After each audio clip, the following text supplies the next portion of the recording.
So Paul is simply telling us here that the people are looking at him, they are aware that he's in the midst of a warfare, but they presume that he is fighting that warfare from the flesh. Now, to fight warfare from the flesh implies that you are taking suggestions and ideas that did not originate from God to lead you on how to deal with a particular matter.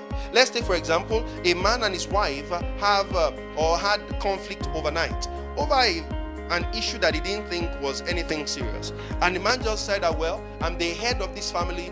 If she cannot apologize to me, and then this marriage is over. Now the man has evaluated the whole issue. He says, she came late yesterday and I told her, why did you come late? The children did not eat on time and I have not been able to eat. Why did you come late? And rather than her just apologize, she just squeezed her face and won't even answer me. And all the while I was talking to her, she didn't answer me. And then both of us went to sleep. And you wake up in the middle of the night and say, what just happened? What happened? And so the enemy shoots at that at your heart as you sit and evaluate her arrogance. You review disrespectful disposition. You evaluate her body language and combine that body language with her silence, and something just goes crazy in your mind. When that happens, the devil just sowed a seed into your heart. Because the Bible tells us that the kingdom of God is in righteousness, peace, joy in the Holy Ghost. And I'll tell you very clearly that when you talk about carnal thoughts is not spiritual thought.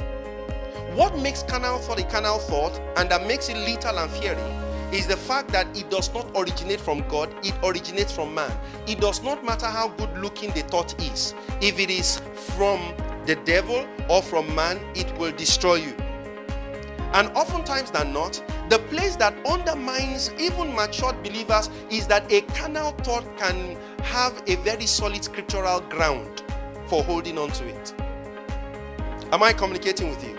A carnal thought can have a very logical dimension to it, that when you bring it to the court of argument, that logic in the court of argument will stand the day.